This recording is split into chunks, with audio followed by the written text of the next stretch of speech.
Welcome to Seminar Sunday, District 21's weekly episodic webinar series. Glad to have you on the line this evening. Tonight we are discussing the role of an area director, what their responsibilities are, as well as the benefits that you would gain serving as an area director in District 21 or anywhere around the world with Toastmasters International. My name is Michael. I am the Program Quality Director with District 21 Toastmasters, and through the course of this evening, I hope to share some insights and information with you that will be beneficial in your potential future as an area director, and also take questions and listen to your thoughts and ideas and opinions on different matters. Please take advantage of the chat on the left-hand side of the screen if you're joining us on the computer. And also at the top of your screen, you'll have an option to submit questions to me. So either way, you can get those questions submitted in and we can break up our conversation and kind of navigate through the questions as they come up. This is part of a weekly webinar series. So we do these every week right up to the end of June. Here's the upcoming schedule for the next number of weeks. Months, actually, really. Lots of great topics that we'll be covering off, everything from skills that will help you as a leader to pathways and your journey in club leadership as well. Hopefully you'll be able to join us on other sessions that interest you.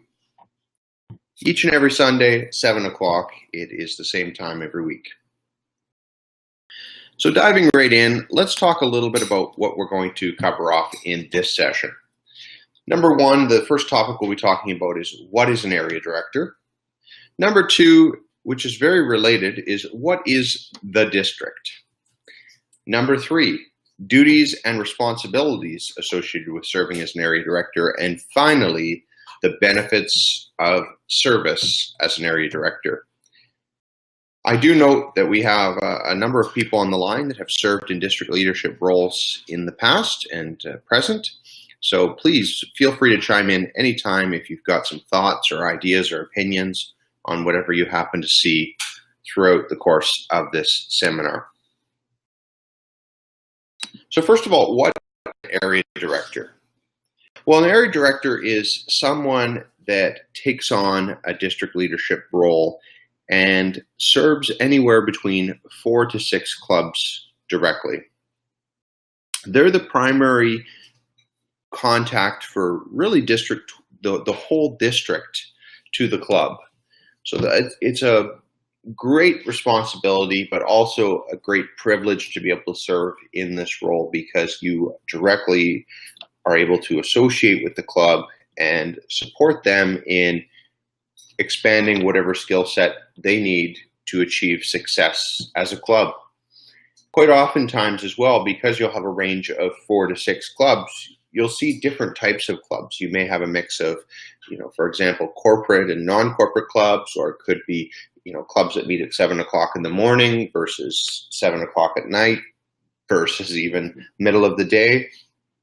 So you get quite a diversity of meeting times, meeting styles, formal versus relatively informal. And of course, along with that, you're also getting potentially strong clubs that really lead the way in terms of, continuously able to recruit new members, run a dynamic meeting each and every week versus some clubs that perhaps are struggling to keep going. So it is really neat in that sense that you'll get that full range of club styles and kind of cultures, as well as strength in terms of those different clubs that you'd be supporting. So that is, I think, one of the coolest things about serving an area director. And I've heard from lots of people that have served in the role that they really believe that is the best role that we can actually take on in Toastmasters. There's some people that swear up and down they would rather be doing an area director role than even any of the club officer roles, let alone something like a division director or the role that I'm currently serving in, because you do have that heart-to-heart, face-to-face contact with the club, and that makes it really nice because you are the direct support and resource for them. So that is what an area director is, but I'd love to hear if anybody else who's maybe served in the role or is currently serving in the role has a different perspective or something to add in that perhaps I've missed out on. Just keeping in mind, of course, that the next thing we'll talk about is where does the area director fit into the organization and the district. All right, so we have a testimonial there from Lisa, who's claiming that area director has been my favorite leadership role. And that is, Lisa, you're not the only one that feels that way, I suspect. There's, other people have definitely said that to me as well. And I know you've served in other positions, including division director as well. So if that is your favorite leadership role, then likely it may just be the best role. It may be the best kept secret. Yeah, Sean has mentioned here that it's the first move into the district organization and truly widens your perspective. Quite often, folks that step into area director roles haven't potentially even left their own club. I mean, usually they've been to district events like club officer training or speech contests or those types of events, but some of them have never been to another club, for example, and certainly have likely not visited another club in an official capacity where they have a certain responsibility when they visit the club. Okay, what I'll do is I'll just continue on to what the district is.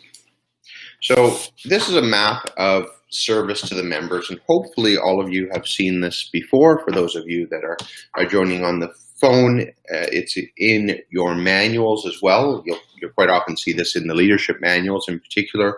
It's called Map of Service to the Members.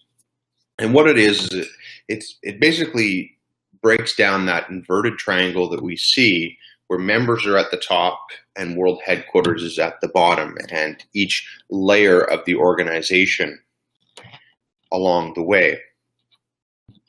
So, as I said, members are at the top because, of course, it's all about us as members, us in our wearing our hat as a member. We've signed up to Toastmasters to get some sort of benefit out of the program, and every single person that signs up is in for some sort of benefit. So the growth of members, ourselves included, is paramount. That is the first priority at all times. But the only way we get that growth, really, at first especially, is through our clubs. So the clubs then come next. But from there, you see there's different layers of support that continue supporting up the chain. So areas, as you can see if you've tuned in by computer, is the next level to that. But really, it's the next three levels. It is important to note that there is a district, and the district is basically an administrative body for the clubs that it serves. So it is not an official legal entity or anything like that. The only entities officially is world headquarters, so the international level, and the clubs, which are like franchises, basically, of the international organization. So it's important to note, for example, that none of us on this call are members of Toastmasters International. We are members of a club. The club is the member of Toastmasters International. So just kind of setting the playing field there for the kind of the legal side of things, that there's the two entities. There's clubs and the international organization. And in between, sandwiched in the middle there, is the districts, which are an administrative body to provide support and resources and a number of other things. Training, of course, is a big part of that. Areas fall into the district structure. So if you remove all those other layers at the top and the bottom, you've got a district right in the middle. And that district is further broken down by divisions and areas. And like I said, those areas, they have 4 to 6 clubs each. If they fall below four clubs, what has to happen is it actually that area has to be dissolved, or you can realign. Every year we can move our clubs around within the district, and you could put another club in from a different area, or of course charter a new club as well. So you have to have 4 clubs minimum, and if you fall below that, something has to be done. If you get more than 6, well, that would be incredible, of course. That means you've got some great growth potential in that area and it continues growing larger and larger. Then what happens is the area needs to be split. And of course, you can't make 2 areas of 3, so you'd have to really kind of shuffle around the areas a little bit in order to make that work, to have potentially 2 areas of 4 or an area of 5, and then the extra 2 clubs go somewhere else, etc.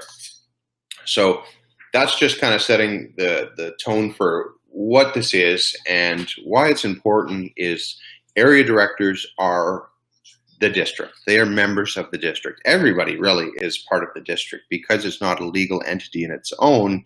We're all the district. When people refer to the district, they commonly refer to the kind of the top leaders in a district, but the district really is all the members, all the clubs, all the leaders within that district. So in our example, this is District 21, serving the southern half of British Columbia, Canada, and there's well over 100 districts now around the world serving different kind of geography pockets, wherever they happen to be. So that's where the area director falls into the organizational structure anyways, and they are a very key role because really they are the face of not only the district, but I would argue to some extent Toastmasters International as well. Once again, I mean, they're not Toastmasters International, they are the district, but because they are the only representatives from outside the club that go in and do any type of official business with the club, it makes them really the representative from everything from outside their club. So I think that's really important to note that their role is kind of I would suggest even the most important, because let's compare with my role, for example. I can set a vision, I can do some great strategic planning, but if it's not getting delivered on the ground with the clubs, then there's no benefit happening whatsoever for the clubs. But let's say I wasn't, and I was doing a terrible job at strategic planning, not doing anything, just sitting around, and I don't know what I'd be doing in that case, but the area director was really strong on the other side, then they can really make something happen even without that necessary strategy. Perfect world, though, you've got both working in unison. You've got strong leaders in the areas, division, and district, and therefore the clubs are getting the best support, and kind of that machine is running at 100% of its capacity, so to speak. But that is the importance, I believe, of an area director, is that they can really support a club to the point where the club, could even go from almost closing their door to, by the end of that program year, being a thriving club of 20 plus members and going strong. I have a question actually which has just come in. So there was a question about, you stated an area must have 4, but Area 83 only has 3 clubs. That is correct. Thanks for the question, Gary. Area 83 does have 3 clubs right now. They previously had 4, I believe, and then I want to say it was UBCO Club closed their door in that area, if I'm remembering correctly. Now, what you can do, and this is something that's being practiced with Area 83, is you can say that a new club is being started or in progress, where you're working towards it, and you can justify then to Toastmasters International that you're going to keep 3 clubs in that area, but the 4th is in progress, and that will bump that area back up to 4. So they will accept that. More than likely what's going to happen, though, this year, we've got a realignment team working on it, and what I would anticipate is because no new club has started in that area may end up having to be shuffled around or even closed, depending on the best approach for that area. So Kelowna's kind of got a unique situation where they have Area 80, which I want to say has, I can't remember if it's 4 or 5 clubs now. So they do have 2 areas, but of course one is under the minimum. So there may have, it's 4 clubs. Thank you, Gary. So it's 4 clubs, so they can't lose any. Area 83 as well has 3 clubs. So it's a little bit of an interesting predicament, because in order to keep 2 areas in the city of Kelowna, we would have to add a new club in, or otherwise we're going to have to mix with other communities. So something we'll certainly have to look at as part of the realignment process. But I don't know that we should get into it any more than that right now. But yes, there is an exception where you can have 3 clubs temporarily in an area, but you do have to commit to Toastmasters International that you are working on a new club for that area. And I don't know if they'll accept that same response for multiple years, or whether that was just kind of a one-time deal. So yeah, all of this is in the governing documents of the organization as well. I've got another question here that's been raised. If a club closes, can you keep it alive on paper for a period, and how long? I think we have a little bit of a challenge there with our integrity in doing that. I mean, officially, you shouldn't. But once again, you're getting into the integrity there of keeping a club alive artificially. And there's a lot of challenges that can result from that. I mean, technically, I suppose you could start clubs on paper and you could keep clubs alive on paper, but that's not going to benefit anybody, especially the person that's paying for it during the period that it's being kept alive. And what else happens is, first of all, clubs need minimum 8 members to be in good standing.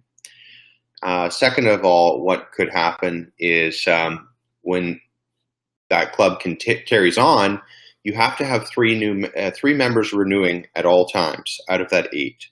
So at least 3 people would have to carry on. And if Toastmasters International ever got wind that that club wasn't a legitimate club, then that becomes a little bit of a problem as well. So highly recommend not doing that, but it is technically a possibility. But once again, that kind of gets into the integrity thing, depending on exactly what the scenario is.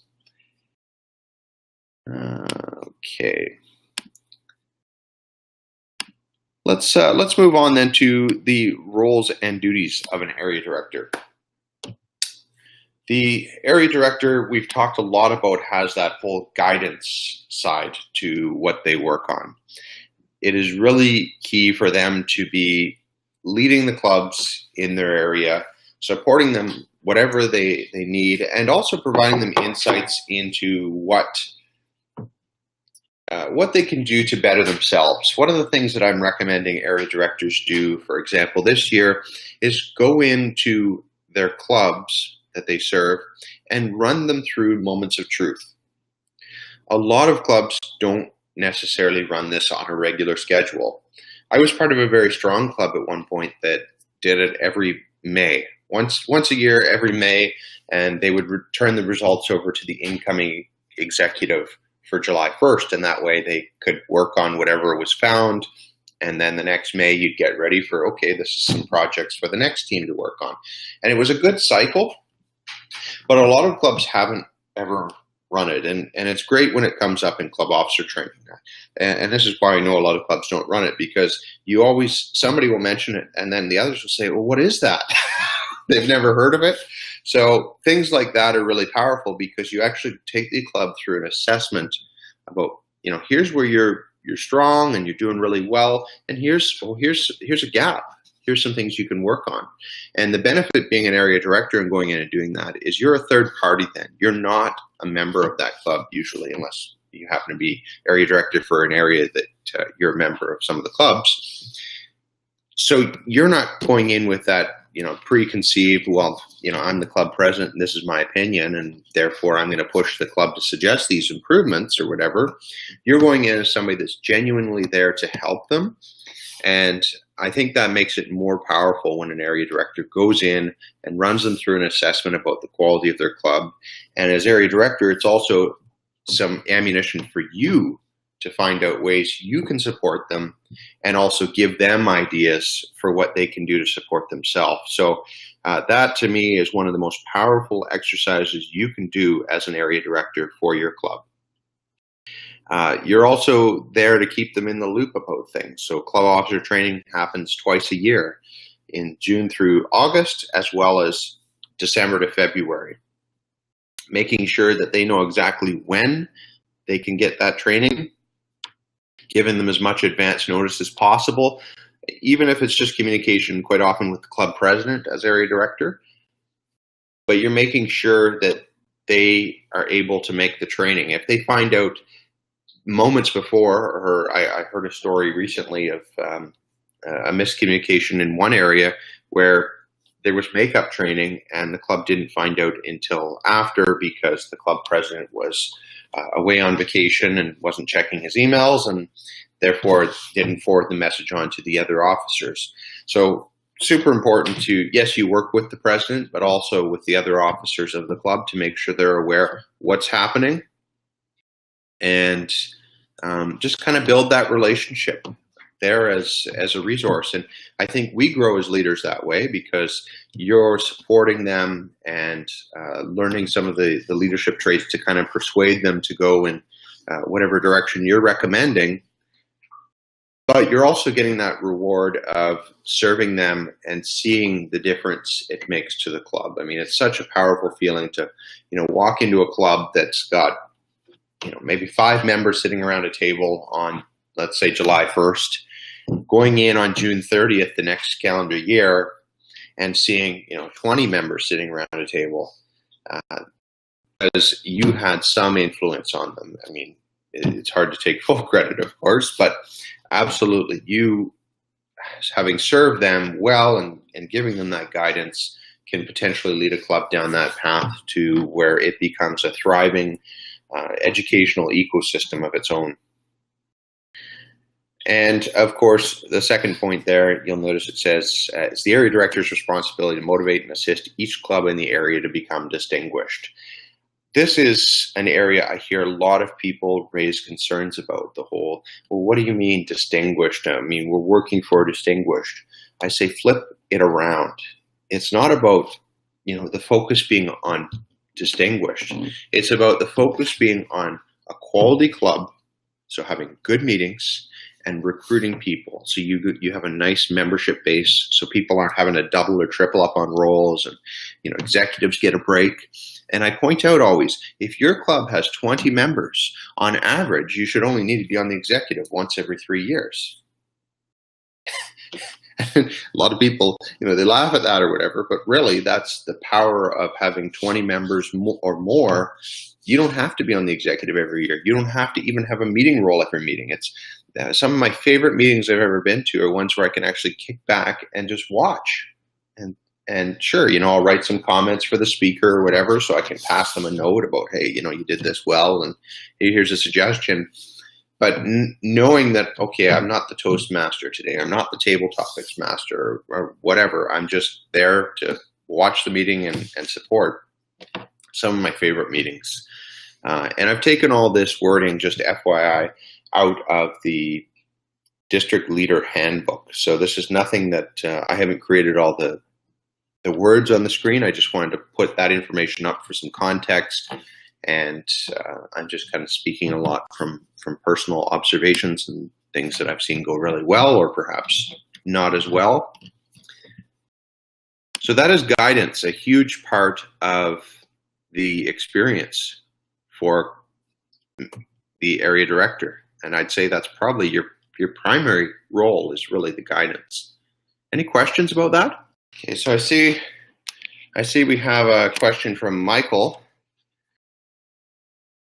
What are the specific responsibilities of the area director? I've assisted in club reports and contest organizing. That is also a big responsibility, and I'll move into that just in a moment here, but absolutely, I think guidance is the primary responsibility for the area director.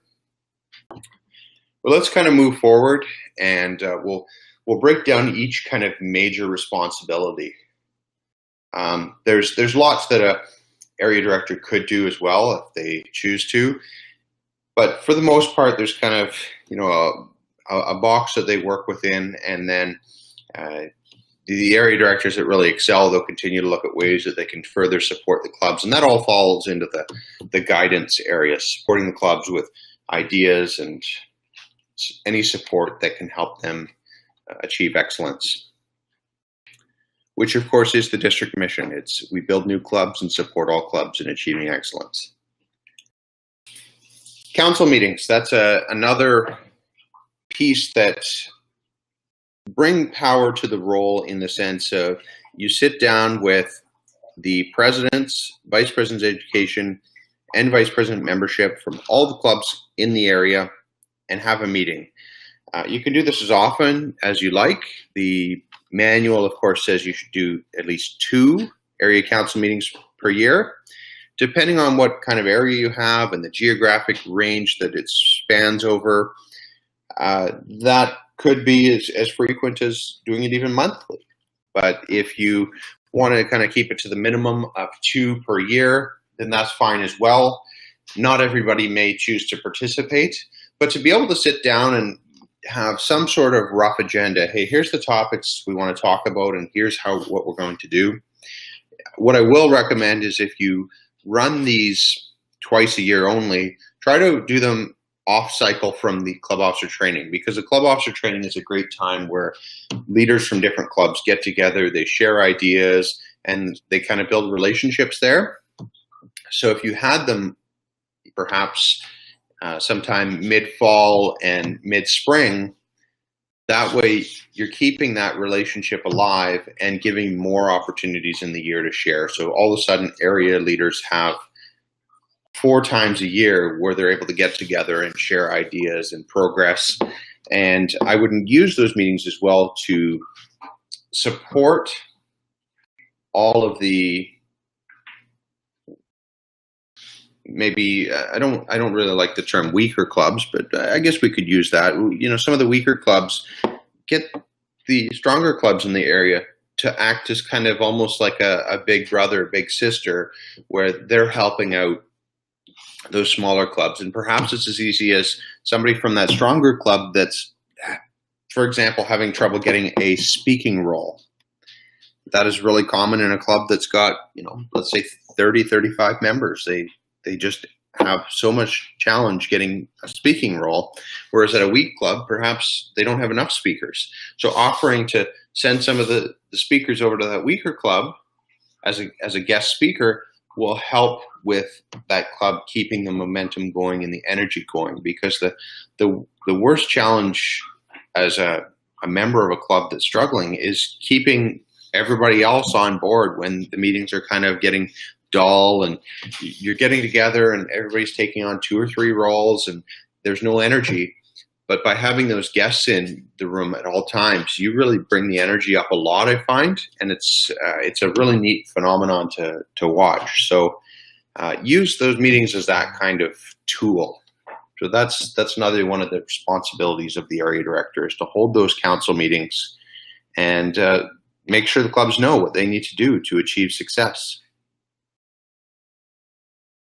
I'll continue moving along, but I certainly do welcome questions. So if anybody wants to put a question or idea in the chat or in the question area there, please feel free to do so. I'm not trying to rush us along in any way, shape, or form, but I will just kind of keep moving from there, and happy to rewind and go right back to council meetings, though, because I think they're important, and unfortunately I don't see them getting done quite enough, or as much as perhaps they could be done. I think I've only heard from a few area directors that are actually doing it this year, but to have 100% of area directors doing it would be very powerful, even if it's a conference call. It doesn't have to even be in person. Although in person is always nice. Go to a coffee shop or something and really just dig in to whatever topic for an hour, hour and a half, whatever is necessary. One of the official duties as well is submitting reports, visit reports. So the area director goes into their clubs twice a year on an official visit basis.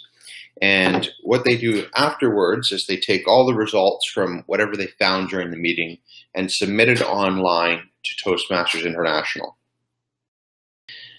They can visit more, of course, and really it's a benefit to visit the club more often than twice a year because you're really getting to know the club better and support them even more. But 2 visits are the minimum because you're going in the first time to provide a report on the club, how they're doing, what's their strength, areas for improvement, very much based on the moments of truth, but just from your perspective, which is why it's good to go in and do the moments of truth from their perspective, because then it may help validate or invalidate some of the ideas that you have about the club. By submitting that report, the club president also gets a copy. You get a copy, division director gets a copy, and the top 3 in the district, so the club growth director, program quality director, and district director, all get copies of the report and are able to use that to find out perhaps where there could be training gaps, where new ideas could be made. It's a very powerful tool and very important.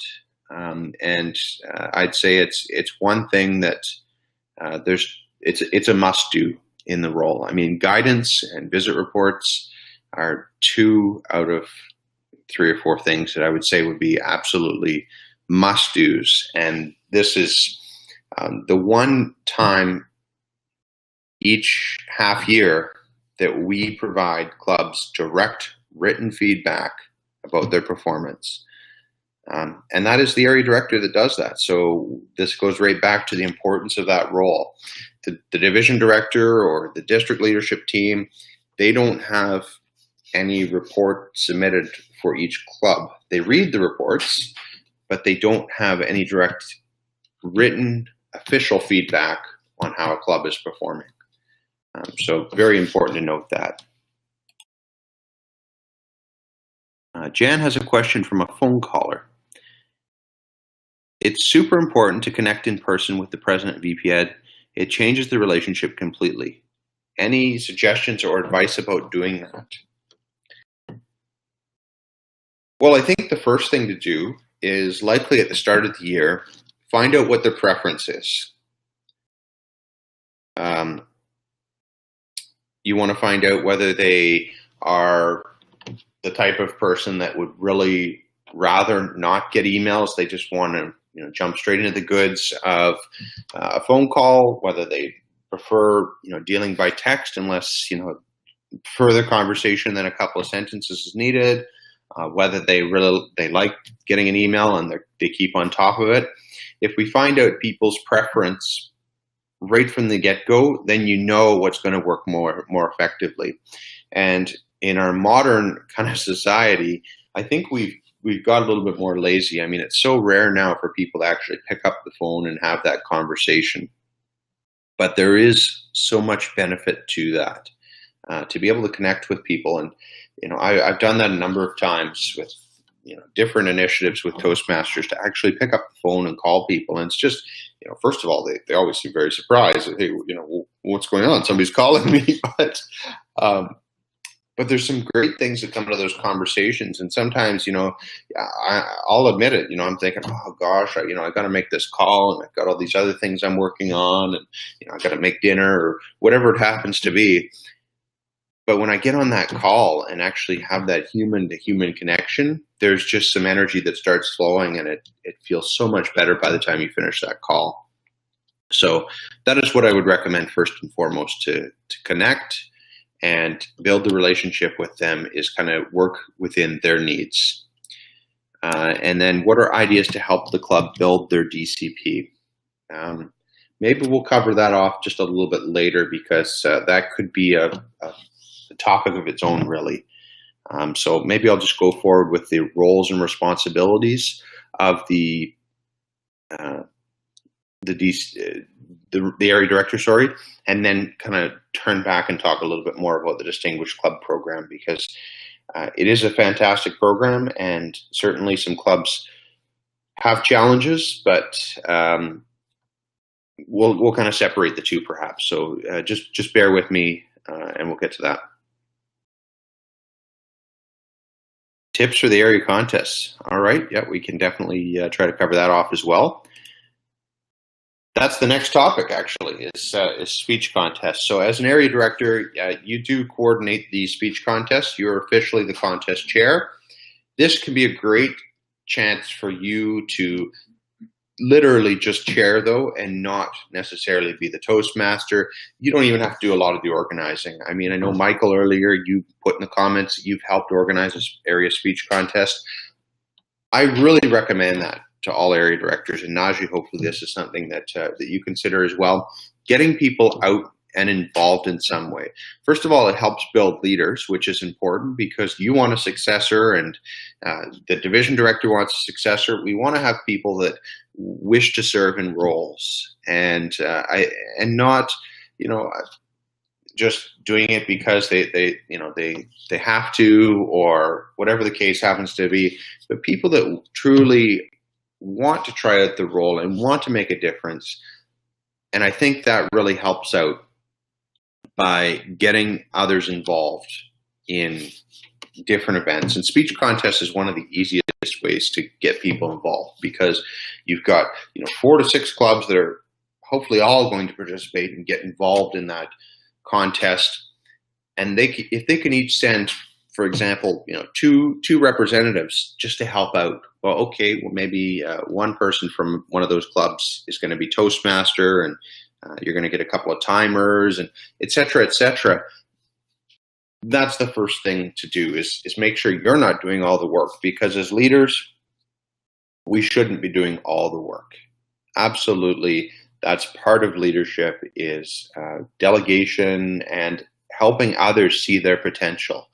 So that's the first thing I'm going to say right off the top, is speech contests are your responsibility, but that doesn't mean you have to do all the work behind it. And it's only done once a year now at this time. So we have the international and evaluation speech contests. Areas will be having theirs in the month of March, so next month. And that is, what are we at, 36 areas or something now in District 21. So quite a lot of area contests that'll be happening over a couple of weeks span. Means lots of opportunities to be involved.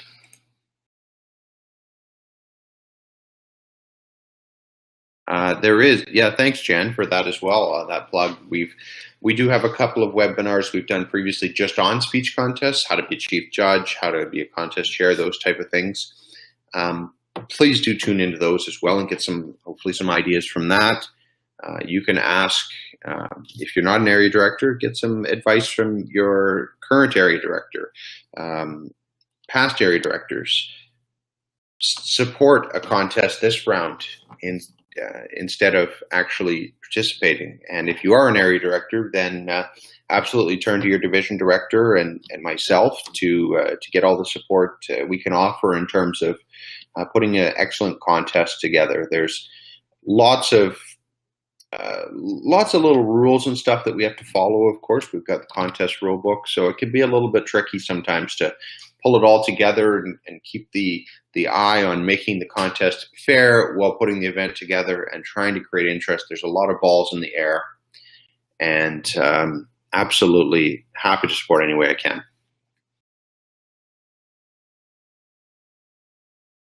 And if you have some more questions, Najee, then reach out to me, or you can put them in the chat and we can see if we can address those as well, because that is definitely something that I'd love to help out with. Area directors also receive training. Just like club officers receive training, area directors receive training. And right now they're done twice a year. It's a great chance to, first of all, get together with area directors from all over the district, meet people, hear their ideas, but also it allows you to learn more about the duties. So tonight, of course, we've only got an hour, and I'm trying to kind of keep things relatively high level. But at training, we dig down a little bit deeper about, here's some specific things that you may be able to do. Or we did a session on speech contests this last round of training for all the area and division directors. And that was, here's the common mistakes you see. Here's some of the things you can do. And, you take that back and can use that to your advantage when it comes to serving your area. So there is training. Currently, as I said, it's twice a year. It's only required to be done once a year, but we have historically done it once a year and find great benefit in doing it twice a year. So that is that's the role. The benefits you're going to get by serving as a area director is uncountable, I suppose, is the only word that comes to mind. You're going to get, of course, first of all, the reward of service. And that is something that you cannot get any other way other than by serving. Just that good feeling in your heart, knowing that you have helped others receive some benefit, rewards you internally in a way that you can't.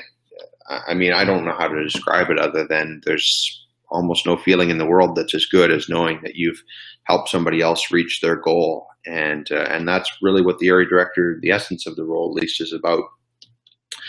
You will get educational credit. So if you are working towards a distinguished Toastmaster designation, that is definitely a benefit that you get out of it as well. There's leadership growth. I mean, that is one thing that I'm very thankful for, is each role I've taken on in Toastmasters. First of all, I started off, kind of club officer service, and then started to get into district officer service. And progressively, I've kind of worked up to where I'm program quality director now, and people tell me that I'm crazy, the amount of work and time I spend in this role. But the translation to what I'm getting in real life out of it is incredible. And I could go to a university, for example, and I could study leadership and spend thousands and thousands of dollars, and I probably still wouldn't get the same benefit, because I personally believe hands-on learning is the best way to learn rather than the theory. I mean, the theory is also nice to know, nice to understand and dig into, but the hands-on is exactly where you get, well, the rubber hits the road is the best expression you could use.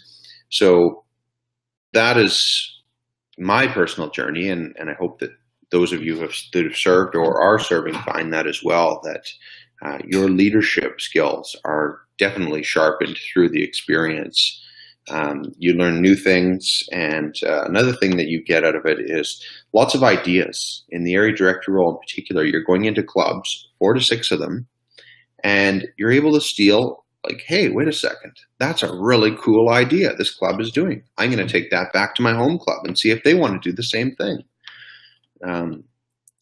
And that alone is something that people don't often get out of their clubs until they're in that role. And so, of course, when you're in that role, you have to go to those other clubs, and you can sometimes convince members of your club to come along for that journey.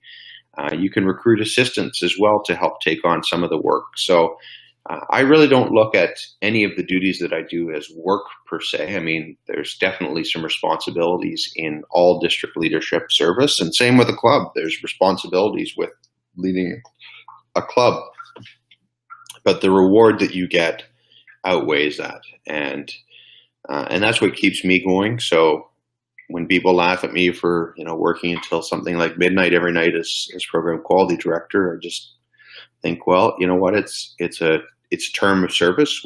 All these roles are 1 year in length. That's one thing I didn't cover off earlier. So you would be an area director from July 1st of a year to June 30th. 1 year of service exactly, which is the Toastmasters program year.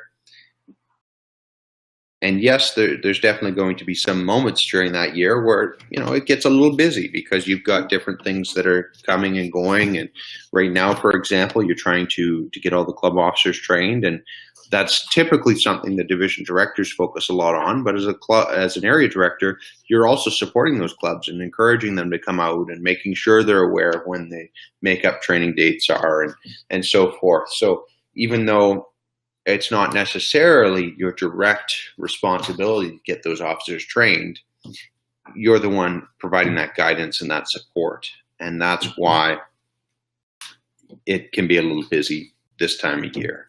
If depending how you do your visit reports, you may find yourself busy at a particular time then as well, particularly if you leave things to the last minute. So, for example, the first round of reports needs to be submitted by November 30th. If you decide to do all your visit reports in the week leading up to November 30th and submit those reports right up to the last minute, then yes, it's going to be a busy week.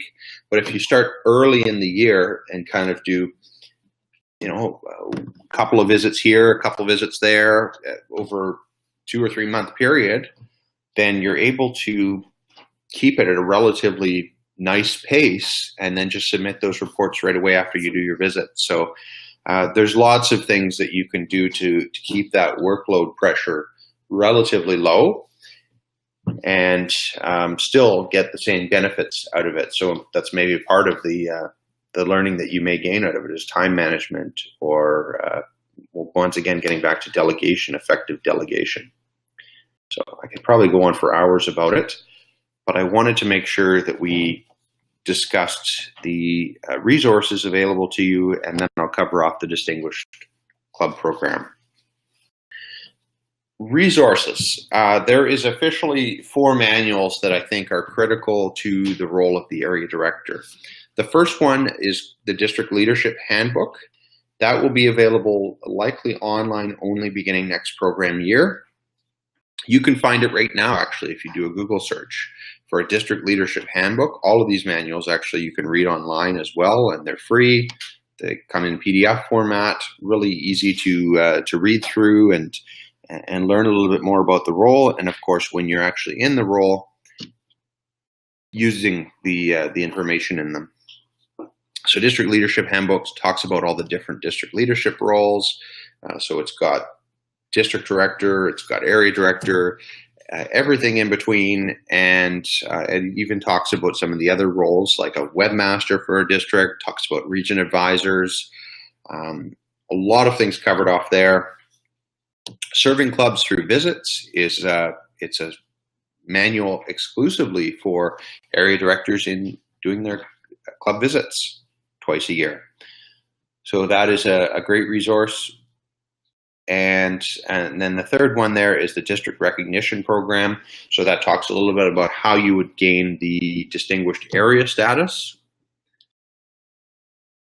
And then the fourth and final one is how to build a Toastmasters club. Once again, going back to the mission of a district is we build new clubs and support all clubs in achieving excellence. So helping to build a new club in your area is a great task. It can help to kind of build a community within your clubs, depending on the need for a new club. All the clubs in your area may want to participate in putting a new club together. It can help more people achieve goals in the educational program.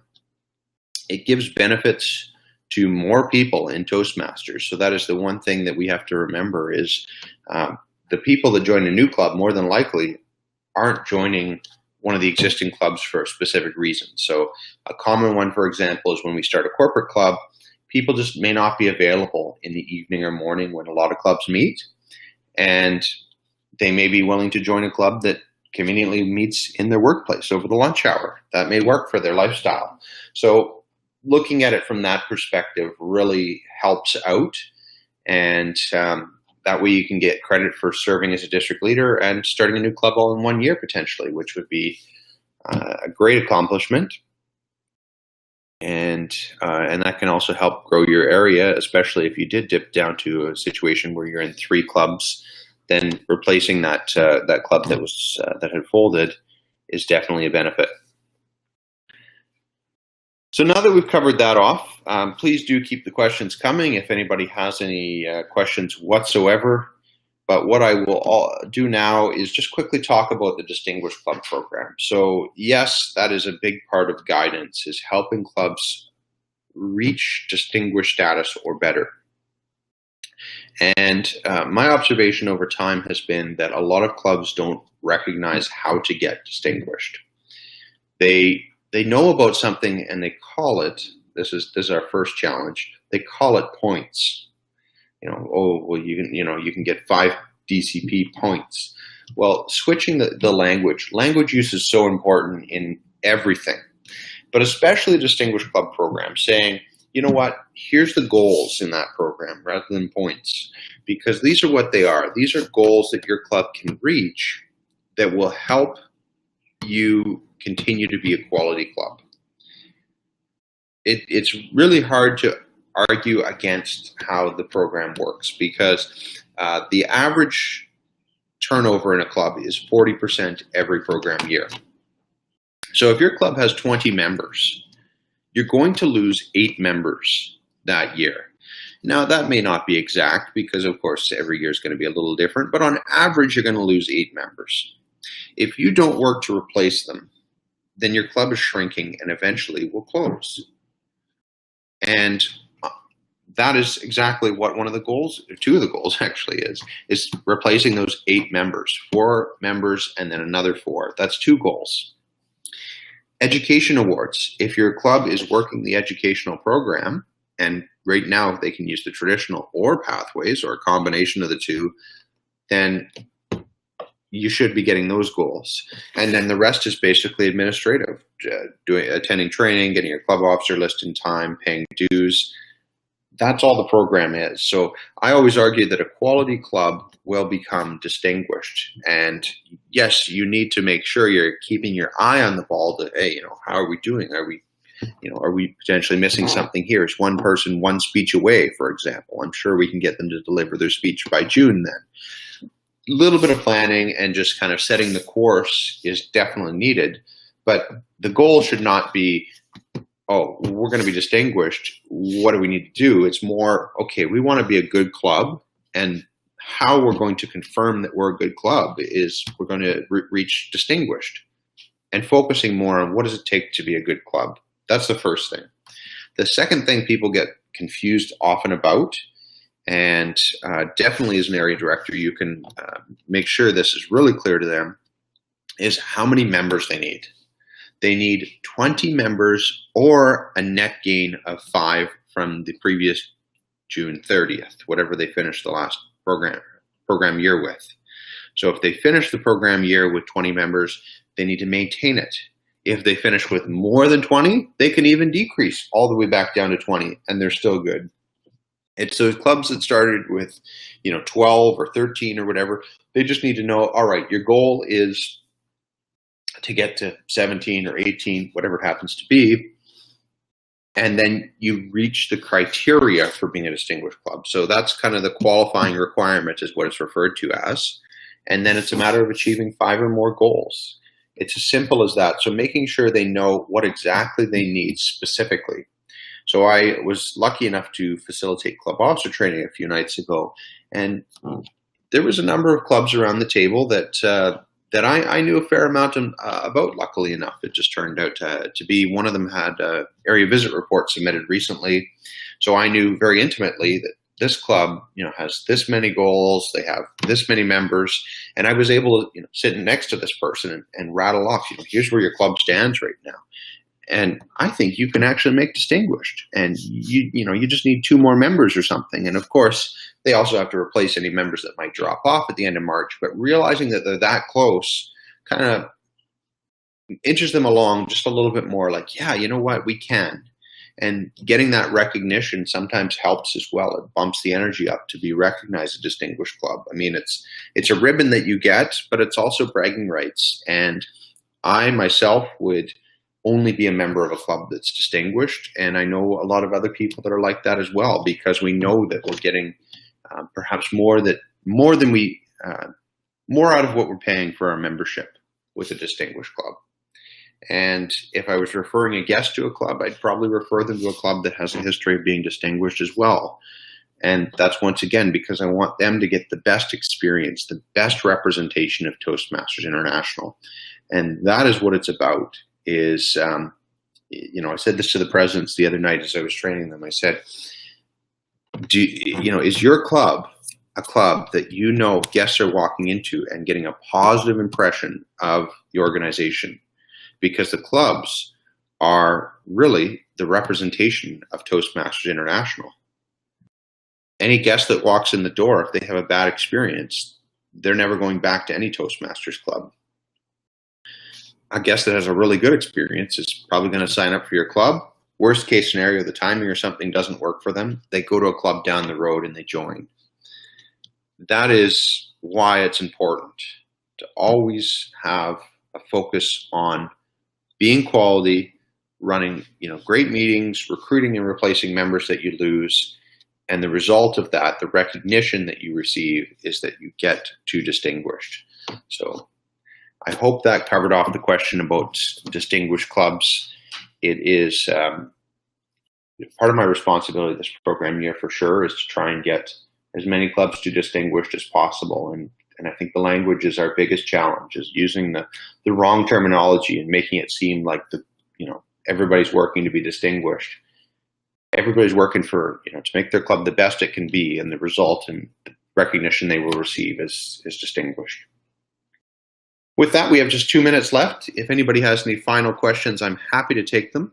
I also want to provide my contact information, which is up on the screen, my email address anyways. We can always communicate by email, or if you want to set up a phone call, we can have that as well anytime. I'm happy to provide resources, ideas, and help any way I can with everybody working towards whatever their goal happens to be. So, like I said, there's just about 2 minutes here before the webinar officially comes to an end. Is there any questions at this time? Did I miss anything important? That's probably another good question to ask. It's possible to get so caught up in the moment and the excitement of presenting these that I forget something. I'm feeling pretty good about not forgetting anything major, but please do correct me if I did.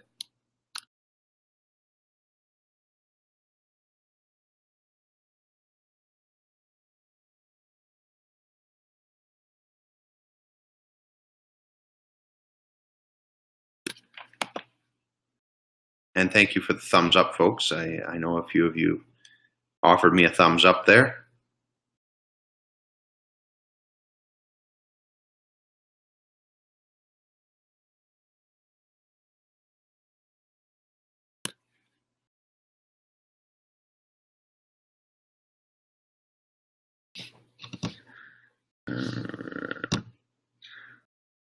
Goal for distinguished clubs for the district. How are we doing? Well, I don't think we have any distinguished clubs right now, Jan, but that will climb after dues are renewed for clubs, of course.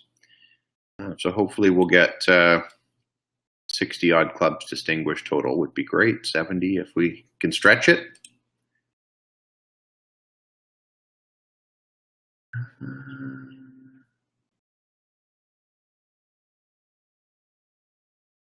And I just wanted to mention here that there is also a comment from Raymond.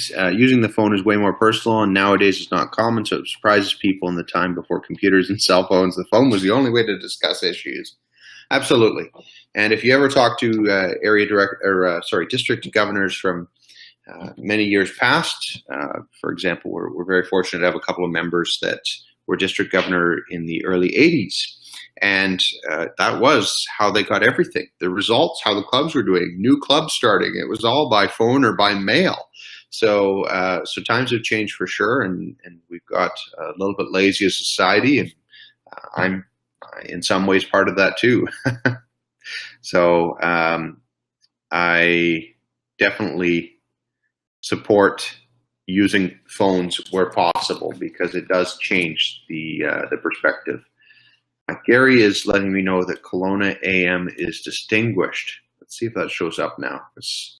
But have you submitted dues renewals already for 20 or more members? Because that has to be done before a club can be distinguished. That is the one trick, is second round dues renewals has to be entered for at least 20.